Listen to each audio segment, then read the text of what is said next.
छा थींदो जेकॾहिं असां हमेशह ज़िंदह रहूं त?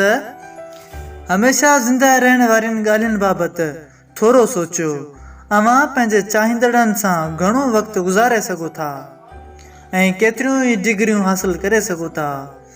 गॾोगॾु सॼी दुनिया बि आराम सां घुमी सघो था। जेकॾहिं धरती ते असां सभु कॾहिं बि न मरूं त असां सभिनी खे पंहिंजे ग़लतियुनि सुधारण जो मौक़ो बि मिली सघे थो ऐं असांजी आबादी हेल्थ केयर ते लॻंदड़ ख़र्च खां बि बची सघे थी। असां उहो करण जे केतिरो वेझो आहियूं ऐं वॾियूं ज़िंदगियूं असांजे रिश्तनि खे कीअं संभालींदियूं। छा असां ज़िंदह रहण खां कॾहिं बि मायूस बोर न थींदासीं? हिते असां ॻाल्हि कंदासीं त छा थींदो जेकॾहिं असां हमेशह ज़िंदह रहूं त? सभ खां पहिरियां फिल्मनि में जीअं ॾेखारियो वेंदो आहे त उते माण्हू कीअं वॾी ॼमार हासिल कंदा आहिनि। मिसाल, हिकु माण्हू हिकु माड़ खां हेठि किरण सां बि बची वेंदो आहे, पर उहो तरीक़ो ग़ैर साइंसी आहे। पर उहो मुमकिन आहे त अव्हां ॻोड़ाइप वारी ज़िंदगी खां मरी करे हमेशह ज़िंदह रही सघो था। छा धरती अहिड़ी आबादी खे संभाले सघंदी जिन जी उमिरि हमेशह वधंदी रहे? सिलिकॉन वैली में केतिराई मिलियन साल ऐं बायोटेक कंपनियूं पंहिंजे कम हेठि अहिड़ा ड्रग्स ठाहे रहियूं आहिनि जेको ॿुधाइप ख़तमु करे छॾे ऐं माण्हूअ जी उमिरि घणी वधाए छॾे। यानी ॿुधाइप पैदा कंदड़ खलियुनि खे वरी ताक़त ॾियणु। संदन मूजिबि जेनेटिक जे इस्तेमालु ऐं कैलरी जे घटि कम हिन महल ताईं मखियुनि, कीड़नि ऐं कुअनि जूं उमिरूं वधायूं आहिनि त पोइ उहो तरीक़ो इंसाननि लाइ छो नथो कमु करे सघे? बावजूदु उन जे त उहो ई तजुर्बा कामयाबु थी सघनि था या न? पर असल मसइलो त छा असां उन लाइ तयारु आहियूं? धरती ते तक़रीबन 8 बिलियन माण्हू आहिनि ऐं जेकॾहिं असां सभु केतिरा ई सौ साल ताईं ज़िंदह रही सघूं त ज़िंदगी घणी मुख़्तलिफ़ ॾिसण में न लॻंदी।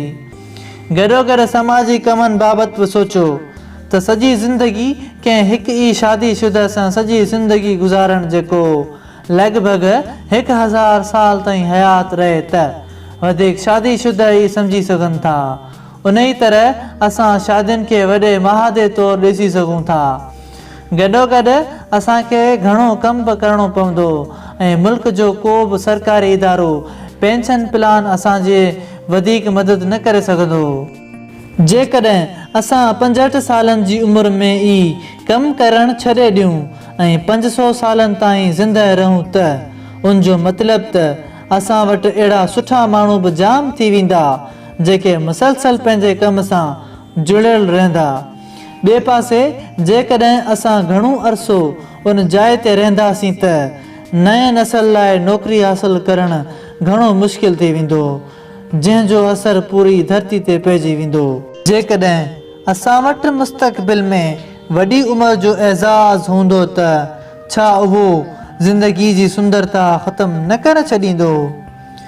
ज़िंदगी जे हर ॾींहं खे सुठो बणाइण जो असरु ख़तमु थी वेंदो ऐं नतीजनि धरती ते घणा ॾुखियारा माण्हू वधी वेंदा ऐं वरी बि धरती त अञा वधीक वॾी कान थींदी बल्कि वेतर माण्हुनि सां भरिजी वेंदी। जेको धरती ते हूअं बि हिकु वॾो मसइलो अॻु ई आहे।